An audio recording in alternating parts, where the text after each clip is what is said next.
como tal, ¿no? A través de quizás la exportación agropecuaria, la consolidación de todas las empresas que empiezan a venir al Perú y del uso de alguna forma de la servidumbre, no tanto también de los indígenas, sino de los culíes, los negros y todas las razas, ¿no? En el Perú. Este problema que se implanta, posteriormente se consolida en 1920, en los famosos años 20, a través de crisis o conflictos sociales y también a través de que los intelectuales empiezan a recrear y a posicionarse sobre la cuestión de la raza. Muchos de esos intelectuales, Francisco García Calderón escribió uno de los libros más importantes desde la visión intelectual peruana, que hay que leer, dicen, es El Perú Contemporáneo. En sus 333 páginas de este libro solo cuestiona 3 veces la cuestión india. Y las 3 veces que lo hace una cuestión proteccionista, de control. Incluso dice que el Estado debería formar una especie de élite aborigen que pueda controlar, o sea, no que sean representativos, no que puedan vincularse a la cuestión de la sociedad, sino que puedan negociar, digamos, su existencia aborigen. Eso es lo que decía el pensador más importante en la época del consciente. Otro de los pensadores que quizás ha modelado un poco el panorama de la generación de los 900 respecto al indigenismo ha sido nuestro amigo y literato peruano, Ribagüero, ¿no? Que en su libro El carácter de la literatura peruana nos decía que los indígenas sí tenían una cultura ancestral, que era incanada, y que por lo tanto se podía hablar de que sí tenían cultura, porque estaba en duda que tenían cultura. Entonces la civilización estaba totalmente en duda. Posteriormente, el mismo García Calderón, que son elogios a lo que hace, ¿no? El proteccionismo que les decía que hizo, pero donde se expresaba de alguna forma más ¿cómo se puede decir? La racialidad de ciertos autores de la oligarquía, ¿no? Es en Clemente Palma, estamos hablando de 1897. El libro que él escribe es que se llama El porvenir de las razas en el Perú, que de hecho todos han escuchado. Es el primer libro sanmarquino que al menos, o la tesis sanmarquina, que toca el problema de las razas en términos académicos, digamos. Entonces él decía que lastimosamente Perú había sido la mezcla de razas superiores e inferiores y que esta sangre criolla había sido corrompida, ¿no? por los huestes indígenas o aborígenes, y que incluso proponía en esa tesis, o sea, porque las tesis proponen soluciones, él proponía que el Estado debería generar una inmigración masiva de alemanes al Perú para que podamos de alguna forma tener, ¿no? un horizonte mejor en términos de civilización y esta raza puede extinguirse. Esos eran nuestros intelectuales. Ahí empezó el pensamiento social peruano. Ahí están nuestros ciclos. Y en ese ciclo aparece, y por eso digo que González Prada es muy importante, aparece González Prada, ya no para ridiculizar la otredad, ¿no? La exclusión de ese indígena que estaba realizado, no solo por el terrateniente, el comunal y los sistemas de explotación que existían en la sierra, en la selva, sino que también González Prada inicia un conjunto de críticas respecto a toda la situación de Perú. Y ese protagonismo no le fue gratuito de alguna forma. O sea, él, ingeniero agrónomo, estudiante de Derecho, empresario, nadie creo que conoce mucho, que fue un gran empresario, e inventor y científico. Todos sabemos que fue recalcitrante, que el discurso napolitano, todo eso. Pero también este amigo González Prada vivió en la zona norte del Perú, aplicó ingeniería química, tuvo mucha pertinencia científica en ese sentido con la gente que trabajó, entre muchos indígenas. Pero de hecho, uno de los eventos que más lo fustigó y lo hizo de alguna forma salir de la poesía, nada más, de la crítica literaria, fue precisamente la guerra con Chile, ¿no? La toma de Lima, en la que él participó, y al perder se sintió tan frustrado que se encerró, según dicen, meses en su casa y no pudo salir. Finalmente todo eso en él hizo que brotara un espíritu crítico hacia el Perú, y que precisamente la consolidación de esa crítica patriótica, algunos autores dicen que es patriótica, yo digo más bien que González Prada era antipatriota, devino en el discurso del Politeama, en el que por cierto estaba el mariscal, ¿cómo se llama? Avelino Cáceres, ¿no? El presidente del Perú en esa época. Estaba la esposa de González Prada, Adriana de Bermúdez, estaban como 8 ministros de la República, y González Prada no es el que ora en el discurso, sino un estudiante, ya que esto era un evento escolar. Y al terminar el discurso, y se notaba, bueno, eso cuenta Adriana, la esposa de González Prada, que la esposa de Avelino Cáceres le paraba codeando cada vez que el discurso se extendía, ¿no? Porque era una crítica acérrima hacia el Perú y hacia los que gobernaban, ¿no? Entonces, cuando Cáceres sale, y él se preguntaba, bueno, eso dice Adrián, no sabía si se decía si matarlo o mandarlo a fusilar o darle un abrazo, ¿no? Porque ahí un poco, como dice que ha sido un personaje muy, muy interesante. Y también ha sido un personaje de culto, ¿no? Porque González Prada no ha sido admirado siempre, ha sido muy criticado. Una de las cosas que se recuerdan de él, por ejemplo, es la rivalidad entre Palma o Ricardo Palma y González Prada. González Prada tenía un público pequeño, unos admiradores, en cambio Palma era masivo, se le convocaba siempre para escribir en prensa, por el Día de la Patria, etc. Y las críticas a las tradiciones peruanas, por ejemplo, que también retratan de alguna forma la cuestión del Perú, han sido muy criticadas por González Prada. Eso también nos da una idea de que hay una formación intelectual distinta a la hegemónica. Eso es lo que quería decir. Y González Prada representa eso. Él, como representante intelectual de todo un movimiento, detrás de él. En primer lugar, un movimiento obrero que se llamó el auge del sindicalismo peruano, en 1905-1926 más o menos, y el también protocolar movimiento indigenista. Hay un libro de Pedro Capsoli que se editó hace poco que se llama El uso del sol, que se llama Anarquismo y Movimiento Indigenista. Y aquí hay un jorobadito, un libertario, que pregona, decía, en el campo y en el Andes y a través de los ideales europeos, ¿no? González Praviano, etc. Eso es, bueno, eso un poco para marcar el panorama de cómo era la personalidad quizás de González Prada. Ahora nos vamos a la cuestión ya de los indígenas.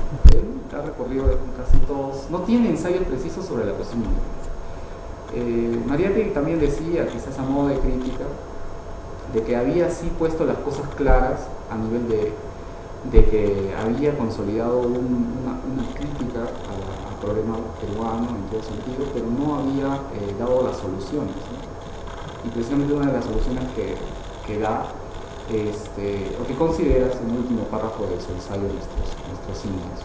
Ahora, Nuestros Indios, que fue publicado en 1904, recién se recapitula en el libro de edición real, casi por su muerte, en 1918. Nuestros Indios es el ensayo que le faltaba en los libros, uno de los fundamentales. Y eso lo hace porque Alfredo, su hijo y su esposa, dicen que es ok. Ahora, entonces, en todo caso, este libro, este ensayo de 15 páginas, alrededor de 15 páginas, dividido en 4 secciones, no hace más que retratar de alguna forma la crítica, y es la crítica a los postulados racialistas que existían. Es decir, que las razas en esa época estaban jerarquizadas, ¿no? El blanco de alguna forma era hegemónico, y que lo oscuro, lo que no era blanco, pues, tenía que ser desestimado. Entonces, esa jerarquización fundada por el positivismo, por estos autores que les hablé de la época de 1900, fueron un poco criticados en este ensayo. Y porque él decía que no solo era porque les dio la gana, sino que era una cuestión programática del Estado, que era una cómoda invención de la dominación, decía, justificar la cuestión racial de este modo. Y que también, pues, en este mismo ensayo criticaba a los mestizos encastados, decía, aquellos que siendo de esa raza apoyaban, digamos, o poco les importaba el dolor de sus semejantes o hermanos. Esa crítica también a los mestizos encastados se puede hacer hoy, es un término muy, muy interesante que se podría reflexionar. En este ensayo se trata de alguna forma de de bestializar al hombre. Él decía el animal de pellejo blanco, que humillaba de alguna forma al indio. De las ideas generales se puede sacar en todo caso de González Prada, que quizás ya puedan entrar a discusión en este panel. Puede ser que, como les decía, en primer lugar, González Prada discute o dice, ¿no?, que hay una concepción racialista, que se puede decir, ¿no?, del otro, de la alteridad, de que a costa del indio, o se ve al indio como refractario a la sociedad, o sea, como contrario, como negativo a la sociedad. En todo caso, esa concepción racialista es la primera crítica que hace González Prada. O sea, el indio en todo caso no es una enfermedad, no es una enfermedad para la sociedad como los autores hasta ahora la habían considerado. Entre otros, hay incluso pensadores que han dicho que a los indios se les tenía que eliminar sistemáticamente. Entonces, González Prada discute. ¿Por qué? ¿Y por qué dijo? O sea, a veces nos parece increíble, ¿no?, que un autor diga eso. Es que ese autor tenía bases positivistas, y recordemos que la ciencia en esa época, o el positivismo, era la máxima expresión de lo racional. Entonces, este autor, que fue de Aristóteles, ¿no?, obviamente estaba muy basado en eso. Y el Estado incluso tenía como que también un lineamiento de exterminio hacia los indios. Entonces, González Prada discute eso y dice que el indio efectivamente no es refractario a la sociedad, que más bien podría educarse, ¿sí? Porque se discutía incluso que el indio, al someterse, por ejemplo, al sistema educativo, pueda ser educado, porque los autores estos, intelectuales de la oligarquía, decían que el indio no podía ser educado, y que aún así se metiese en un sistema escolar, no aprendería y no serviría al desarrollo, etc. Entonces, este indio que se encuentra en grado de inferioridad, ¿no?, por la incapacidad de civilizarse, González Prada dice que sí podría ser educado, o sea, que igual podría recibir cualquier cosa. Él lo afirma y está seguro de esto. Entonces es como la primera apertura, ¿no?, el primer intelectual que dice que el indio efectivamente sí podría ser educado como cualquier otra persona y al nivel de aprendizaje puede ser el mismo. Pero esa no era la cuestión, porque a muchos también intelectuales simpatizaban con la idea de reeducar a los indios, hacerlos funcionales a la idea de gobierno, Perú, etc. Pero no bastaba para González Prada solamente esta reeducación, esta civilización, sino que él decía, y lo afirmaba, la cuestión del indio, más que pedagógica, es una cuestión económica y social. Y es que los indios hasta ese entonces, en sus mayorías, no tenían acceso al núcleo fuerte, digamos, de la sociedad, que es la propiedad privada. Entonces, esta cuestión del indio, ya que no era pedagógica, tenía que ser al menos analizada desde la cuestión económica y social. Y es ahí donde a mí me parece que es muy pertinente hablar de González Prada, porque él es el primero, de alguna forma, que enuncia esto, ¿no?, que la cuestión del indio no es una cuestión cultural, no es que tengo que discriminarlo o no es que si enferma mi nación o no, sino que no bastaba la cuestión de la civilización, sino que había que reinsertarlo o insertarlo de alguna forma. Pero no con esa característica, ¿no?, proteccionista, de jalarlo de la mano y decirle, oye, insértate, o darle las comodidades, como actualmente se hace con los programas sociales, sino, él decía críticamente que ellos mismos tenían que abanderar esa lucha. Y ese hecho de decir que ellos mismos lo hagan, pues generó toda esta serie de discusiones que en los años 20 se formuló ya a través de trabajos de Soule, Valcárcel, Mariátegui, donde obviamente, y todos esos autores afirman que González Prada precisamente es el primero que dijo algo sobre la cuestión del indio. Y tampoco cree que la filantropía, porque sí podría ayudar al indio, definitivamente, como le digo, ¿no? La moral de los dominados arrepentidos no le sirve, ¿no?, al indio. El indio se redimirá merced a su esfuerzo propio, decía González Prada. Yo creo que hasta ahí puedo decir algo. Luego seguimos con... Ya bien, al principio les comentaba, solo para contarte un poco, Marco, de que en el auditorio tenemos más, por así decirlo, personas que están involucradas en ingeniería. Dos estudiantes de antropología, tres, y uno de derecho que está vinculado a los sociales, ¿no?, y de administración también. En este aspecto Esperemos hayan captado la intención con la cual hemos propuesto, ¿no?, explicar esto del indigenismo moderno, tal vez. Para pasar al otro aspecto de un poco también vincular o que otros intelectuales abordaron el tema del indio, invité también a Reddy, que recién acaba de llegar. Reddy, te invitamos a la mesa para que pases. Ajá. Y Reddy nos va a hablar un poco sobre a grandes rasgos también las obras de Dora Mayer y cuál es su vinculación con el tema del indigenismo, ¿no? Y no, Reddy. Disculpe la tardanza. La educación a veces se torna un problema. Sí. Buenas tardes con todos, con todas. Esto es solo para terminar algo de González Prada. En general, bueno, este libro se titula Mi Manuel, que lo escribió Adriana de González Prada, la esposa de Manuel, francesa. A lo largo en el revisar todo este libro, me choqué con una figura bastante interesante en realidad, que es Manuel González Prada, porque tiene un carácter muy libertario y en realidad es uno de los primeros intelectuales en el Perú que se preocuparon por el problema del indígena. Y no es que solo se haya preocupado filantrópicamente, o no es que solo haya tenido la voluntad sino que Manuel González Prada fue un intelectual, quizá por decirlo así a carta cabal, porque fue una de las pocas personas que decían y hacían lo que pensaban. La relación de Manuel González Prada con los grupos indígenas o con dirigentes de comunidades campesinas e indígenas fue fuerte y muchas personas, muchos representantes indígenas, campesinos lo respetaban mucho. Les quiero leer aquí un extracto de lo que Andrea nos cuenta.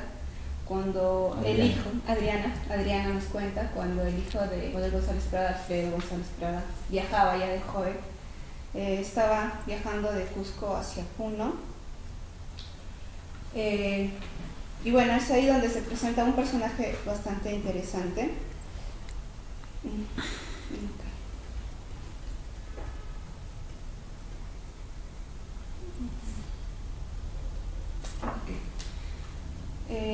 Al llegar a Juliaca, parado el tren, vieron venir desde lejos un jinete soberbiamente montado. Nuevo centauro, hacía pareja con el precioso animal, afanándose en llegar antes que partiera el tren. Logrado su objeto y aproximándose preguntó: ¿es verdad que viaja con ustedes el hijo de don Manuel González Prada? Al contestarle que sí, el mismo muchacho llamó: Prada, te busca un señor. Alfredo, asomándose a la ventanilla, reconoció al doctor Francisco Chuquihuanca Ayulo, amigo de Manuel, quien pocos años antes nos había visitado en Lima, y bajando del tren el muchacho se acercó a saludarlo. El recién llegado era el prototipo de esa raza indígena de pura sangre, de la que tanto imbécil se avergüenza hoy tener en las venas. Muy hermoso, de facciones perfectas. Podía servir de modelo para personificar un tipo de novela. Acercándose a Alfredo, le dijo cariñosamente: al saber que venía usted, he andado 2 días a caballo para darle un abrazo y le diga usted a don Manuel que no lo olvidamos.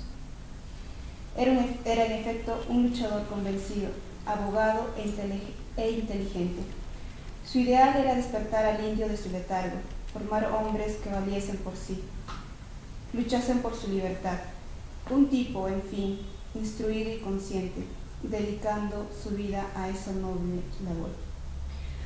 Bien, esta parte, bueno, a mí me gustó mucho, me llamó la atención, porque creo que la relación que pudo haber tendido Manuel González Prada con esa gente que muchas personas, y en general el blanco criollo siempre ha rechazado, es importante.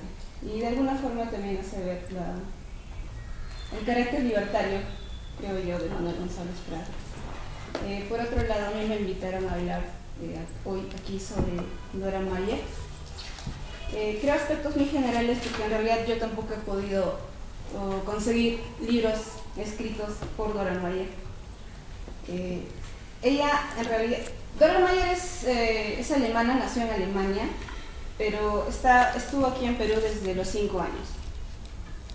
Y Dora Mayer fue la primera mujer, ¿sí?, por decirlo así, que a nivel político y social habló por primera vez de los indígenas.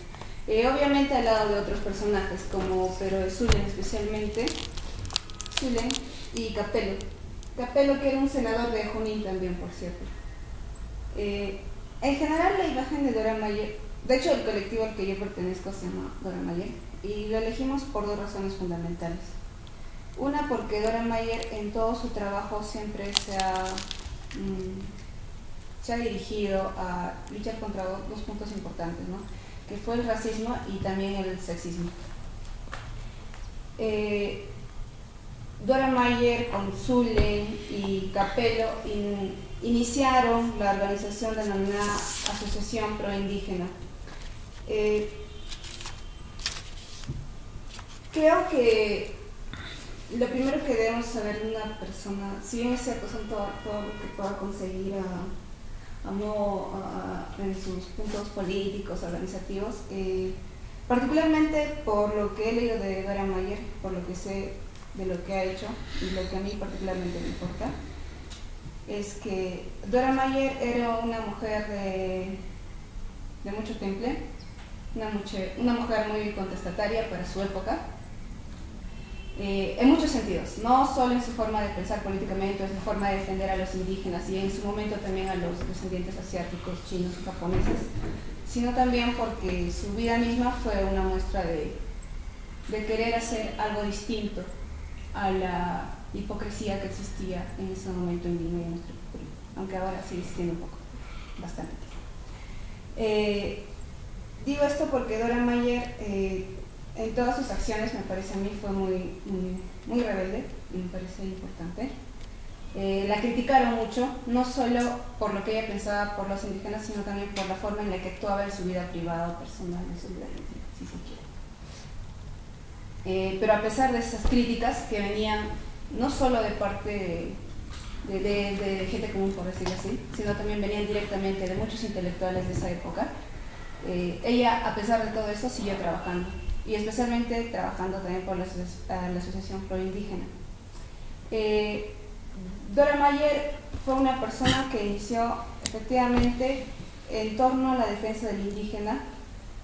Se conoció con Zulen en la Universidad San Marcos, en un conversatorio de filosofía, si no me equivoco, y de ahí hacia adelante empezaron a trabajar juntos, ciertamente. Pero la producción literaria de Dora Mayer fue bastante.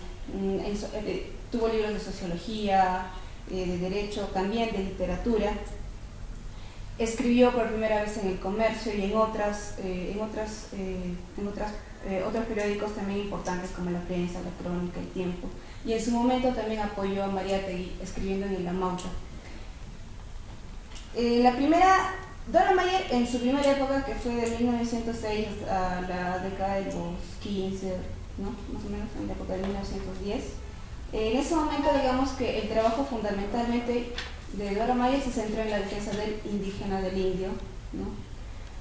Y el trabajo desde 1914 hacia adelante, si bien es cierto, ya luego de la disolución de la asociación, que sucedió en 1916, ella empezó también a trabajar, pero ya no se centraba puntualmente en el tema del indígena o el campesino, ¿no?, sino también se empezó a dirigir, a defender a los grupos asiáticos.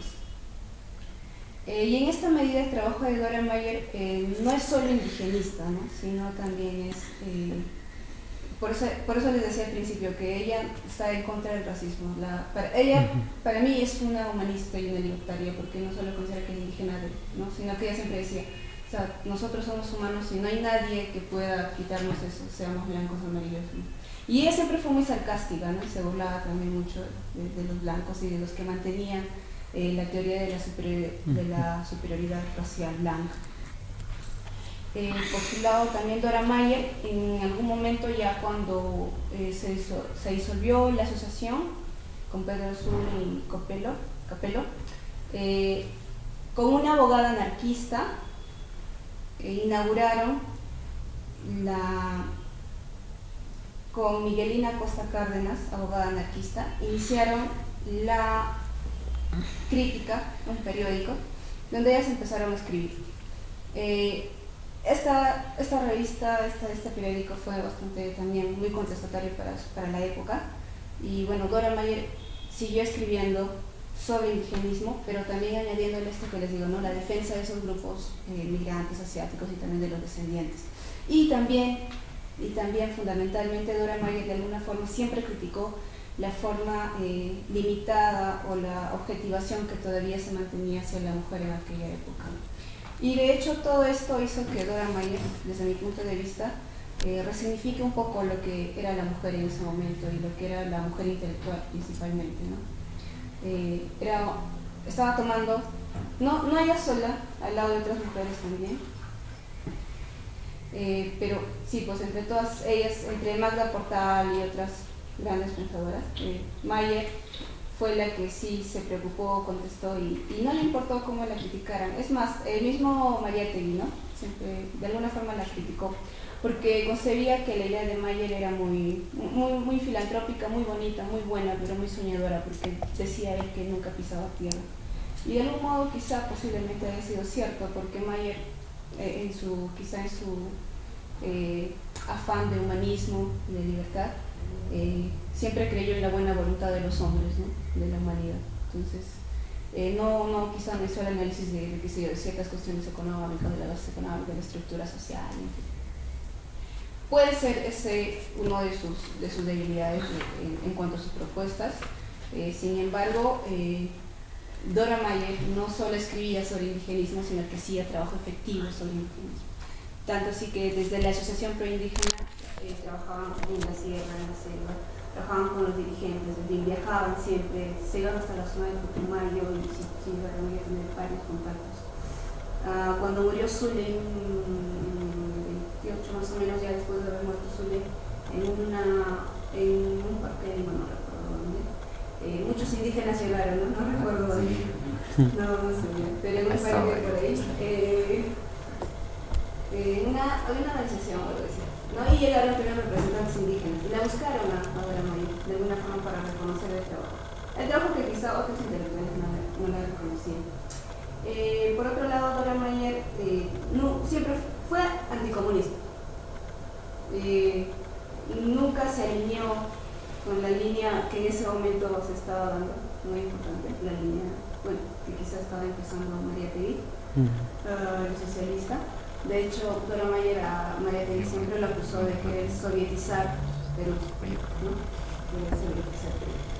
Y bueno, a pesar de eso, Mariátegui en algún momento, también los 7 años, menciona un poco por lo menos el trabajo que se hizo desde la asociación, y también, por supuesto, le permitió el apoyo con artículos a la MAUS.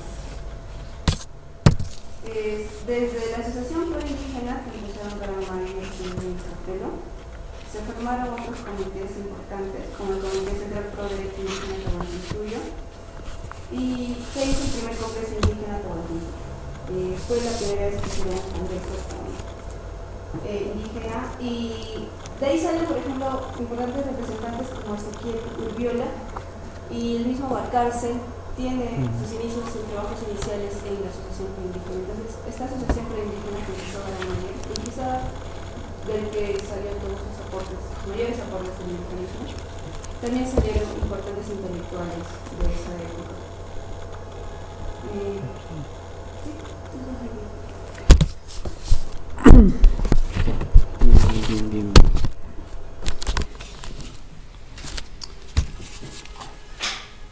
Bien, en la tarde de hoy solamente queríamos hacer de alguna manera explicar de manera general a estos 3 personajes, ¿no? Marco nos hablaba de Manuel González Prada y cuáles han sido su visión, por así decirlo, o la visión que él tenía, ¿no? Los indígenas como humanos también, al igual que Dora Mayer, quienes, según Manuel Marsal, han sido los que han sentado ciertas bases, ¿no? Y al igual que Hildebrando Castro Pozo también, que nos hablaba nuestro amigo César. Entonces lo que yo les quería preguntar, para pasar a una ronda tal vez de preguntas del público, a los tres, ¿no? ¿Qué visión tenía cada personaje del indígena? ¿Qué era el indígena para González Prada, para Dora Mayer y para Hildebrando Castro?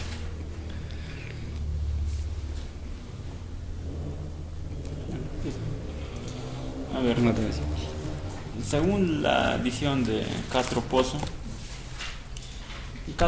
no hace una diferencia racial, ¿no? O sea, no se refiere a ese habitante, ¿no?, de los Andes, principalmente de los Andes, ¿no?, como haciendo un énfasis en las características físicas, ¿no?, sino él se refiere más a otros aspectos, porque él incluso en su libro se podría decir que se refiere a ese habitante de los Andes de manera despectiva, pero no por aspectos raciales, sino por aspectos culturales. Entonces él dice, ¿cómo podemos cambiar eso? ¿Cómo podemos cambiar esa situación? Entonces, para mí, Castro Pozo ve al indígena como ese habitante que es parte de nuestras comunidades, que está ligado a la tierra, no desde épocas tempranas, desde la colonia, sino desde muchos siglos atrás, y que es justamente ese vínculo tan cercano que es la base, ¿no?, que es la base de su progreso. Entonces, para mí estaría definido en esos términos. Marco. Ya. Sí, bueno, ¿qué significa? La cuestión del indio, como decía en mi exposición, la enfoca respecto a un personaje no descubierto, ¿no? En todo caso, si el Perú oficial de aquella época había considerado al indio como parte de la reserva, la esclavitud o la servidumbre del Perú pujante, capitalista de esa época, para González Prada más bien significaba la completud, de nación que debía de tener el Perú. Entonces el indio incluso debería ser, según Manuel González Prada, el personaje central, ¿no?, de la dinámica nacional en sentido cultural y económico. Eso obviamente podría ser medianamente populista en términos políticos, pero cultural o antropológicamente hablando, significaba que el no lugar de este ser considerado servidumbre o el indígena debía ser ocupado inmediatamente por ellos mismos, ¿no? Ahora, González Prada va más allá, no le da el papel filantrópico, como decíamos, sino decía que el indio tenía que quitar con violencia a la violencia que los indios recibían. Es un poco raro hablar, ¿no?, de indios como si nosotros, y esto es una especie de paradoja que pasa con las ciencias sociales, que a mí no me gusta mucho, que es que lo único que se requiere para ser indigenista es no considerarse indio, y eso está mal, ¿no? Entonces, creo que va ahí, ¿no?, lo de González Prada.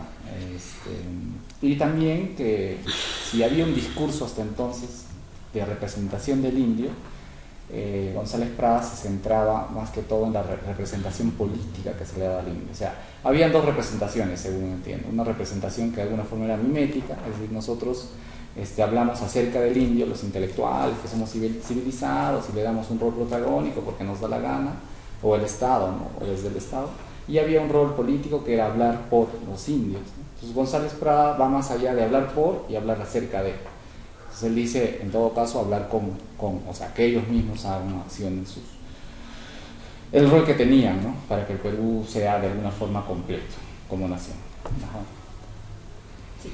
Y en esos términos quizá un poco caía también a flote con Mayer, porque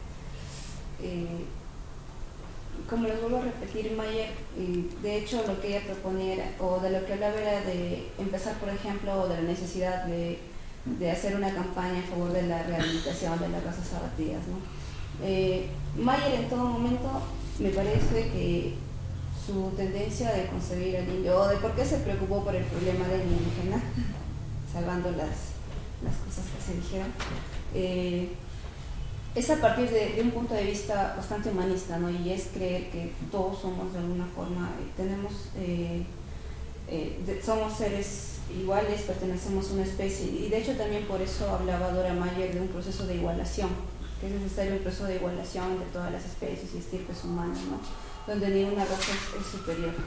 Ahora, si bien es cierto, Mayer sí trabajó por los indígenas, en fin, y es más, en los periódicos que ella empezó con El Comercio y otros como La Crónica, El Tiempo, en fin, no solo ellos escribían sobre los problemas indígenas, ¿no? Sino también, por ejemplo, permitían y apoyaban a todos los dirigentes o cuando tenían problemas, que también pudiesen escribir en el periódico. Y también ellos hacían de conocimiento al público que los problemas que estaban pasando los indígenas. En esa medida, Mayer también creía fehacientemente que sí, la voluntad de ellos, el trabajo de ellos era muy importante como intelectuales, en fin. Mayer también habló siempre de que el indígena, el indio, debería en algún momento hacer solo su proceso de libertad o su proceso de ya no sujeción, ¿no? de sujeción en todo caso. Y bueno, en general, puedo repetir, Mayer es una humanista, una carta cabal, quizá hasta cierto punto un poco soñadora, pero sí, y es por eso que tal vez en algún momento ya no solo se centra en la defensa del indígena, sino también en defensa de los grupos raciales asiáticos que también eran explotados en esa época, ¿no?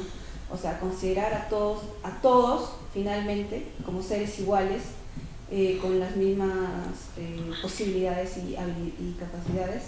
Y también menciona de que la superación, ¿no? La superación de esta diferenciación racial que existía en aquella época y la que supuestamente estaba en la cabeza y la que sí servía y la que era muy progresista era la raza blanca, ¿no? En contra de todo eso. Sí, pues y les hacía esta pregunta intencional porque estos pueblos desde diferentes ópticas no han sido denominadas también con diferentes nombres. Actualmente se les llama pueblos originarios, ¿no? Y quisiera compartir algo que encontré en un canal de Argentina, canal Encuentro se llama, ¿no? Dice, llamar pueblos originarios a quienes antes se les llamó indios no cambia su realidad automáticamente. De alguna manera se trata de reivindicarlos en el aspecto jurídico, ¿no? A propósito de esto de del convenio 169 y todo lo que propone la Organización Internacional para el Trabajo, ¿no? Entonces, indios fueron llamados en el largo proceso de su conquista y hoy amablemente son llamados originarios.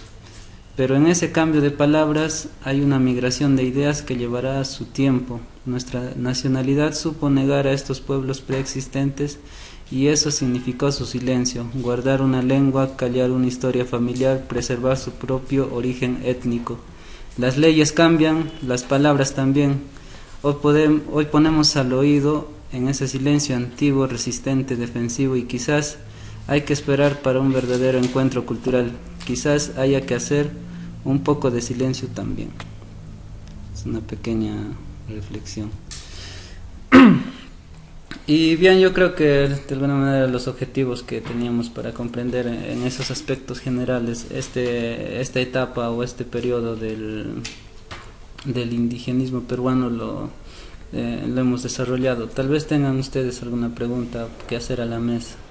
Un comentario de repente, ¿no? Bueno, a mí el tiempo me gana, tengo que recoger a mi hija al colegio, así que quiero hacer este comentario primero. Estoy haciendo una consultoría en una organización que trabaja el tema del cooperativismo y me ha parecido bastante interesante lo que he escuchado ahora y poder compartir de que tanto en selva como en sierra se está trabajando formas de cooperativismo, en este caso económico, que están viendo bastante el tema de lo que decía el primer orador, el tema de los valores, el tema de la ayuda, pero también el propio, ¿cómo llamarlo? Autocontrol, ¿no? El control social, ¿no? Eso es muy interesante en el tema que estoy trabajando ahora. Ojalá salga pronto, a ver si podemos compartir esa experiencia. Claro, genial. Y gracias, de verdad. Ojalá pueda conseguir el librito que tienes para... Una copia. Una copia, de repente lo rebusco por Facebook para que me prestes, cosa que Un para PDF. poder completar esta consultoría, ¿no? Y la segunda parte que me llamó mucho la atención, lo de Dora Mayer. Ya, he conseguido un libro de Anna Mayer, no sé si es su hermana, porque es un libro sobre el tema educativo. No sé si tu hermana Anna es Mayer. No. Ya, porque es sobre el tema educativo y habla del niño indígena. Pero es más contemporánea. Creo. Sí, debe ser. Sí, Debe- porque Dora Mayer, de hecho, no nace acá, sino que la Sí, trae es con su migrante. madrastra. Ajá, también es migrante. Y bueno, a ver, voy a intentar Sí, ok, subirlo. bueno. Al Pasará. principio es un libro para niños, pero que me ha llamado bastante la atención porque trata el mismo Indigenismo tema, pero para para niños. ¿No? Para niños, eso me ha llamado bastante. Y tercero, de repente también me interese, este 5 y también el 12 se está viendo un curso de Quechua Huanca que está financiado, es subsidiado en un 10% por el colegio andino donde estoy trabajando, y lo otro pues es el tema de materiales y enseñanza que se paga, ¿no? Entonces, las inscripciones están abiertas, hay informes del colegio, en la página web también del colegio. Y bueno, el preservar una lengua es preservar pues la cultura, las tradiciones, el conocimiento ancestral, ciencia, tecnología, un montón de cosas. Creo que estos espacios podría ser que alguna de las personas se interese por empezar este módulo de Quechua Huanca, ¿no? Y agradecerles también a la Tatiana la invitación, sobre todo, ¿no? A ti, Katy, por Agradecerles eso. asistir. Bastante interesante lo que han compartido con nosotros. Gracias. Ujú. Gracias. Bien, gracias por tu comentario. Tal vez otra pregunta. Y a propósito de eso, Pero si no somos, que el problema es que no. somos Yo personalmente no expertos soy en- de los que tengan que hablar y el Ajá. público, eso no sé, a mí no me entra hasta ahora. A mí siempre que. Bueno, esto era un conversatorio, ¿no? Esa era la idea.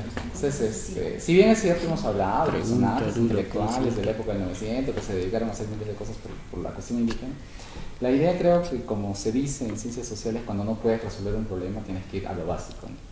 Conversar. Y muchos de nosotros quizás nos hayamos planteado esta tarde de qué cosa es en términos generales el indigenismo, por qué hay que preocuparse y por qué hoy día tenemos que estar hablando de esto, ¿no? Y creo que sí hay una ligación, ¿no? Si en 1900, como González Prada se decía, que el orden simbólico, cultural, era el armazón cultural que de alguna forma presionaba o oprimía la cuestión indígena, hoy también, ¿no?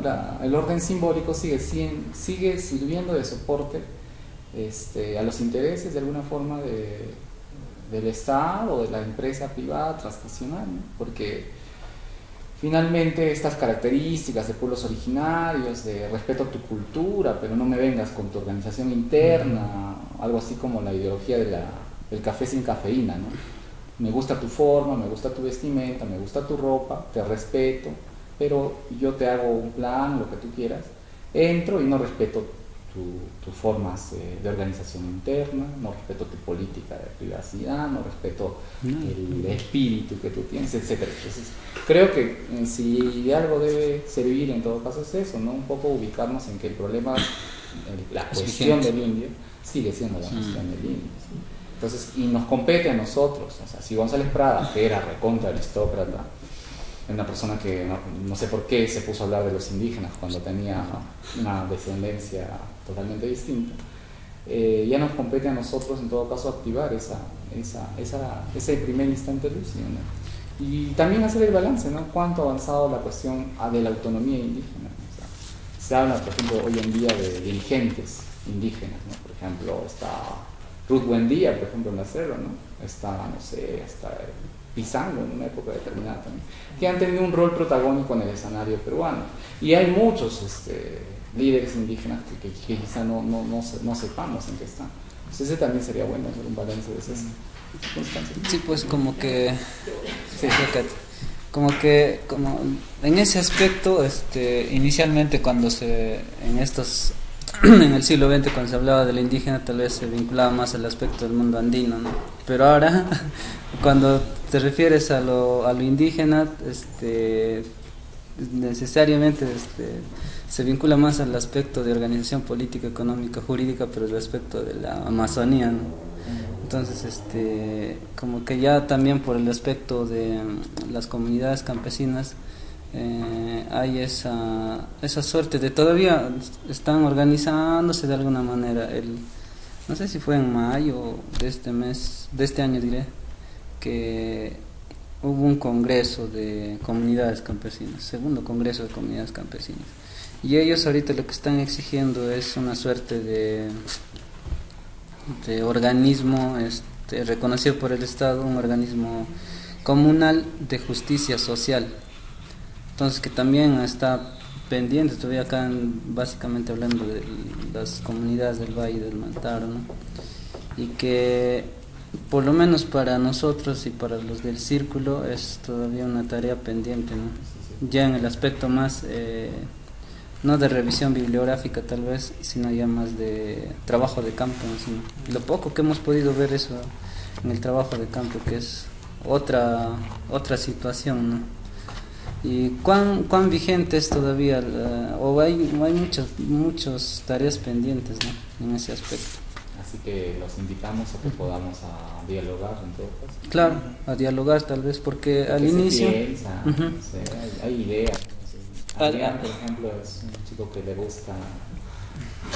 Entonces hay que comenzar, por ejemplo, por el nombre, que es poco afortunado, como en casi todas las ciencias, ¿no?, de indigenismo, porque los españoles justamente lo confunden porque pensaban que habían llegado a la India.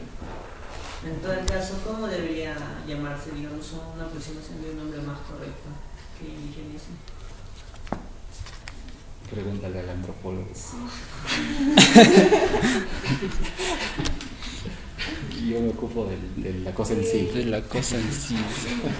No, ahora con todas estas denominaciones que se le han dado, indígena, indio, aborigen, incluso antes, ni siquiera aborigen, salvaje, la antropología cuando empieza a dedicarse al estudio de estos, o bueno, para que identifique solamente su objeto de estudio, identifica su objeto de estudio en los otros. ¿Y quiénes eran los otros? Quienes no eran, quienes no tenían por religión primero al cristianismo, y quienes no estaban dentro de lo que era la territorialidad geopolítica de Europa, ¿no? Tal es el caso de las comunidades que vivían en África, incluso aquí en América. Y a estos se les denominaba sencillamente los otros. Y estos otros estaban denominados también con el nombre de salvajes. Ya. Y es así, para tal vez incluirlos, como ahora también hay esta política, ¿no?, de inclusión. Precisamente como eran salvajes, los que estaban, por así decirlo, civilizados, tenían que ir a estos pueblos y educarlos, ¿no?, llevarles, evangelizarlos y todo eso. Después el mismo término de aborigen, ¿no?, que a las finales es lo mismo. Después también se les denominaba nativos, incluso hasta ahora, ¿no? Después, con toda esta confusión que Adrián nos hacía recordar, ya pues se les denominaba indios, indígenas. Y de que ahora tiene su versión moderna, por así decirlo de alguna manera, también tratando de incluirlos en pueblos originarios, ¿no? E incluso todavía en estos términos es debatible, porque por ejemplo las comunidades andinas, muchas comunidades andinas no son consideradas pueblos originarios. En el hecho más práctico, ¿no?, cuando se les hace consulta previa, por ejemplo, que es ahí donde tiene vigencia este concepto. Y generalmente estos pueblos originarios son considerados las comunidades amazónicas. Y solamente, según el Ministerio de Cultura, hay 2 comunidades originarias en los Andes, ¿no? Tal es el caso de los Chaujas en Huancavelica y no recuerdo otra comunidad más en Yauyos, me parece. Ajá. Y el resto de comunidades en la Amazonía, ¿no? Y así, ¿no? Pero, o sea, cuando se hacía, por ejemplo, este análisis, ¿no? De qué criterios hay que tomar para considerar a un pueblo originario, ¿no? O en este caso indígena, nativo. Casi como que los criterios son de alguna manera desde su aspecto más cultural, pero viéndolo desde ese aspecto cultural demasiadamente subjetivo, ¿no? Tal vez sus normas de vida o sus costumbres que tienen, ¿no? Pero que cuando se habla de cultura, por ejemplo, se olvidaban ellos de entender a la cultura tal vez desde su aspecto lingüístico, ¿no? Y aquí pues muchas de estas comunidades andinas todavía tienen vigencia de su idioma originario, ¿no? O el quechua en este caso, ¿no? Y ¿qué es un idioma, una lengua originaria? Son lenguas que existían antes que llegan los españoles, ¿no? Y que muchas de esas lenguas ya se han extinguido actualmente, y de que su versión actual todavía problemática también es esto de los pueblos originarios, como les digo, ¿no? Así se les denomina ahora en términos jurídicos, básicamente jurídicos, ¿no? Y que todavía, como les decía, es problemático, ¿no? ¿Alguien más que quiera acotar tal vez? Una pregunta, ¿no? Tal vez un poco primaria Toda la vida. Bueno, con los años. ¿Cómo está? Y va por eso, ¿no? Quisiera saber más o menos como ustedes hablan de que estos temas ya se habían tratado hace 100 años prácticamente, ¿no? Atrás, ya por cada uno de los pensadores que ustedes expusieron. Entonces, lo que yo quisiera saber es, desde ese entonces hasta ahora, ¿se ha ido mejorando con esos pensamientos en la parte económica, social, algo así del pueblo, de comillas, indígena? ¿Y qué es lo que ustedes, o sea, cuál es su interpretación según a sus pensadores y obviamente su concepto propio de ustedes? ¿Cuál es su interpretación de la realidad actual, pues, de estos pueblos, y cuáles serían las posibles soluciones? Prácticamente ustedes, que son más multileídos que nosotros, bueno, para nosotros como ingenierías prácticamente esos temas, entre comillas, son prohibidas en toda nuestra formación profesional, ¿no? Y entonces, eso es mi pregunta, ¿no? Me gustaría escuchar a cada uno de ustedes cuál es ese pensamiento. Bueno, a ver, con respecto a la primera pregunta que me haces sobre en qué medida se ha mejorado, ¿no?